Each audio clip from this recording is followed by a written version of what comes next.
This is part 2 of my Kimberly Crenshaw intersectionality paper read along. Make sure you go see part 1 and download a PDF of the paper and read it along with me as I walk you through it. Part number 2 is feminism and black women. So here, Crenshaw talks about how feminism has used black women as icons and heroes, but has not actually engaged in black women's experiences. And she gives the example of Sojourner Truth's famous speech, "Ain't I a Woman?" Now, sidebar, Sojourner Truth probably didn't say "Ain't I a Woman." That's like kind of a racist mangling of the speech published 10 years later by a white guy, and it's unfortunate that that has become the remembered version of the speech.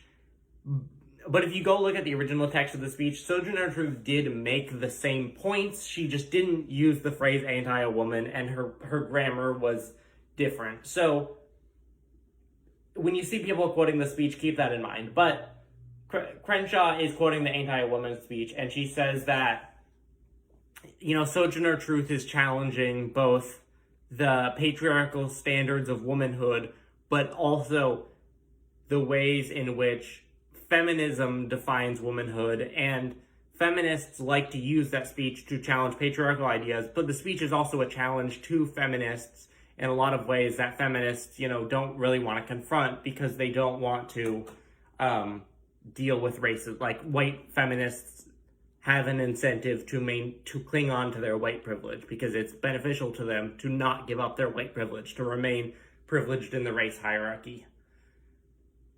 And Crenshaw asks, when white feminists say something like, "This is what women believe, this is what women are like, this is what women want," can those statements be made if women just means white women? Can those statements be made if they don't include black women?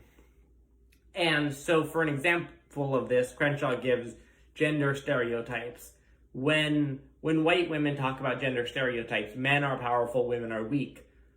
The problem with identifying those stereotypes is that those stereotypes function differently for black people because black people are systematically devalued in a white supremacist society. So black men don't get to be powerful. Black women don't get to be gentle. And furthermore, Crenshaw brings up the example of rape laws because the typical feminist critique of rape laws is that they are male control of female sexuality, but Crenshaw says that they are really white male control of white female sexuality, and that they are protecting white women's chastity, and that in a lot of rape laws in the 19th century, black women were not presumed to be chaste in the first part, so black women didn't get the protection from rape laws. Even if those rape laws were inadequate for white women, they were just not applicable at all for black women. So that's part 2, the way in which feminist theory has failed to account for black women. Now parts 3 and 4 are shorter, so we're almost done. Part 3, when and where I enter. Crenshaw tells the story of a particular black feminist, Anna Julia Cooper says, "Only the black woman can say when and where I enter, then and there the whole black race enters with me." So the idea is, when black women get something, all black people get it. And the idea there is that when anti-racist male civil rights activists try to get something for black men, it doesn't necessarily get the same thing for black women. But when black women get a victory, everyone who's black gets it, because black women are in this lower position than black men. And Crenshaw gives an example of getting access to a club at Harvard, but being forced to go through the back door because she's a woman. And so then she talks about kind of the relationships between white men and women versus black men and women. And she says white feminists have this kind of oppositional relationship to white men because to them, white men are the enemy. But for black women, it's more complicated because they have this shared racial identity with black men where they're both oppressed on the basis of their race and they're in community on the basis of their race. But a lot of times black men are to black women. They are still the patriarchs, the abusers, they are the people that are directly oppressing the black women. So it's complicated. And one of the problems here is that black women are often prevented from talking about their experiences with rape at the hands of black men, because there is this myth of the black male rapist, this violent criminal that is raping white women. And that is a myth that has been used to justify a ton of violence against black men, a lot of lynchings.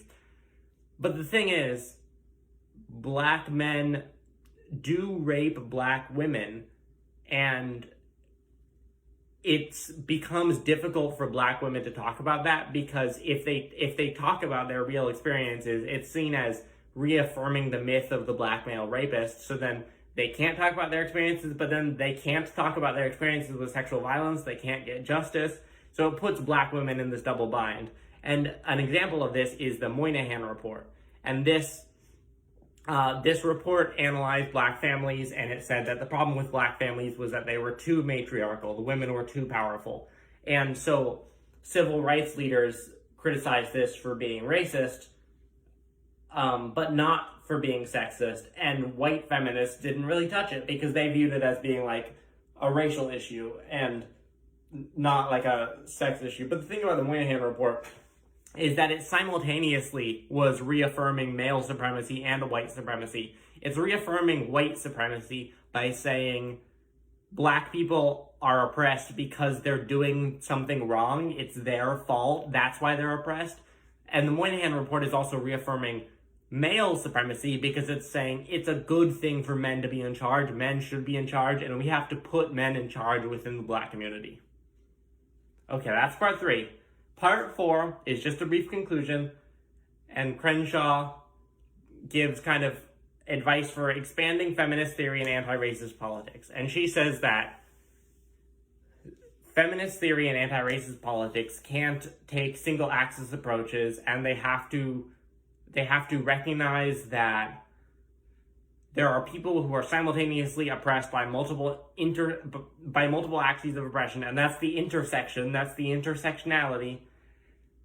And she advocates for a bottom-up approach. When they enter, we all enter. If we liberate black women, then everyone's liberated. Black people are all liberated, women are all liberated.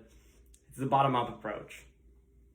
Okay, so, did you get all that? The main takeaway is that black women face 2 axes of oppression, racism and sexism. And because of that, if you only understand one axis at a time, you can't understand black women's experiences. You have to understand them not as black people, not as women, but as black women. Now, Crenshaw didn't invent this theory. She put a name on it. She called it intersectionality. But this same idea is articulated in the Combahee River Collective Statement, and it's articulated by earlier black feminists. So Crenshaw gets the credit just because she put a name on it, but she did not invent the idea. Now, this idea has been expanded and applied to other groups. For example, trans women are a similar group, where they're not just oppressed for being trans, they're not just oppressed for being women, but they're oppressed for being trans and women, which is kind of the idea that Serrano gets at in Whipping Girl. And that's building on this framework. So, this framework absolutely can and should and has been applied in other ways. But it's important to keep in mind where the framework originates from. It is a framework primarily for highlighting the experiences of marginalized women who are left out of traditional feminist discourses.